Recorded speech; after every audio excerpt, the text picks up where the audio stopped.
కాదు కదా, వేరు వేరు కదా అది. కాబట్టి పవన్ కళ్యాణ్ గారు మాట్లాడటం హిందూ ధర్మం కోసం చాలా మంచి కార్యక్రమం. అది మాట్లాడే దమ్మున్న నాయకుడు ఎవడన్నా ఉన్నాడా? ఓటు బ్యాంకు కోసం హిందూ ధర్మాన్ని నమ్మేసుకున్న రాజకీయ నాయకులు కూడా ఉన్నారు. హిందువులకి ఏదైనా జరిగితే వచ్చే రాజకీయ నాయకుడు ఉన్నాడా? ఏ పార్టీ అన్నా ఉందా?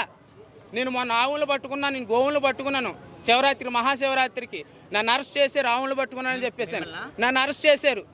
అరెస్ట్ చేసి రాజనగర్ స్టేషన్లో పెట్టారు.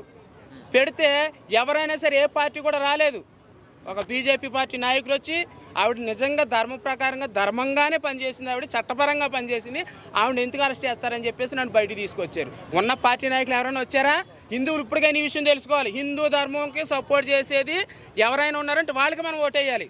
నానా చెత్త పార్టీలకి వేయకూడదు ఓటు. ప్రతి ఒక్కడు వస్తాడు ఓటేసామని, అందరికీ వేసేయకూడదు. అటు జయశ్రీరామ్ అన్నప్పుడు మనం ఓటేయాలి.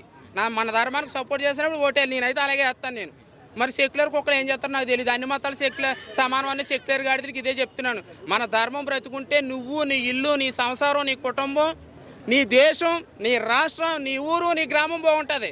మన ధర్మమే లేనప్పుడు అవతలోడు అన్ని మతస్థులు పెరిగిపోతారు. మనల్ని వేసేస్తాడు, మన ఆస్తిని దోచేస్తాడు, కబ్జా చేసేస్తాడు.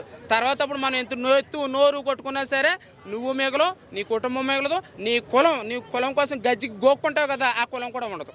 బీజేపీలో ఉన్నారు పవన్ కళ్యాణ్ గారు, హిందువులకు మద్దతుగా ఉన్నారు అని అంటే అది ధర్మం నాశనం అయిపోతుంది కాబట్టి సపోర్ట్ చేస్తారు. అలాగే బీజేపీ పార్టీ ఏ మతాలకి వ్యతిరేకం కాదు, అన్ని మతాలను గౌరవిస్తుంది. కావాలని బీజేపీ ప్రభుత్వం తొక్కేయాలి, దేశం డెవలప్మెంట్ అవుతుంది, వాళ్ళ మత మార్పిడిలకి గురి అవ్వకుండా చేస్తున్నారని చెప్పేసి అని బీజేపీ పార్టీ మీద బురద జల్లుతున్నారు. దేశం డెవలప్మెంట్ అయ్యిందనుకో, దేశం డెవలప్మెంట్ అయితే అప్పుడు మనం ఏం చేస్తాం? మత మార్పులు చేయడానికి అవకాశం అవ్వదు.